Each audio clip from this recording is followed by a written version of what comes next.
This is how to explain cognitive behavioral therapy in 5 minutes or less. My name is Dr. Greg Muller, and I'm a licensed psychologist living in Austin, Texas.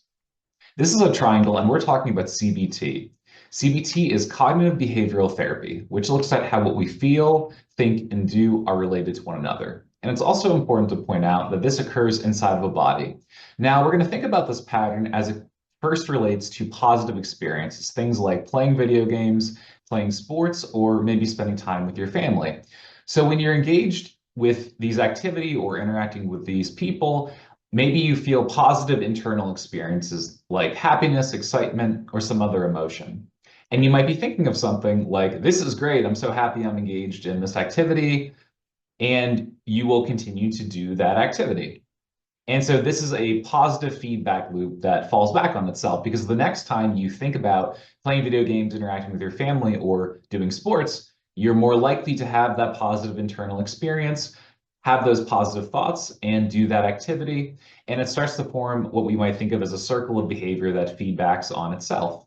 Now, this same positive cycle also occurs with less pleasant experiences. So let's look at this in the form of depression.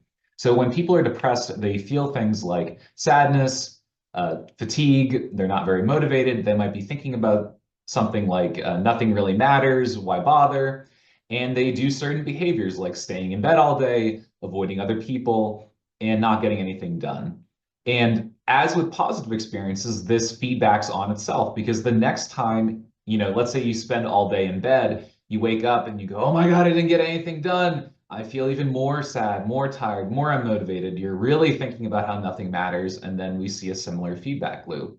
Or with anxiety, people feel overwhelming fear, worry, or stress. And they think something like, what if? What if I can't get this done? What if I won't be okay? What if my future isn't going to be okay?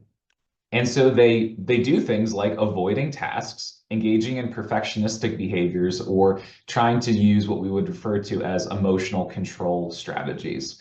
And similar to depression, this feeds on itself. The more that we avoid, the more we increase those emotions, fear, worry, stress, our thinking becomes dysregulated, and we're less effective in actually engaging in behaviors that will work for us.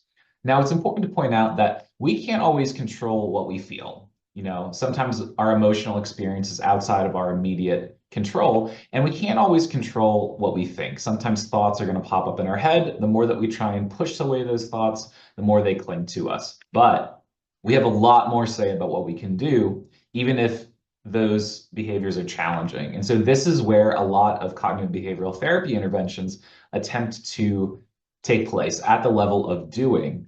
This is where we can make changes. This is where we can break this loop, where we can engage in new behaviors and move towards a life that's better.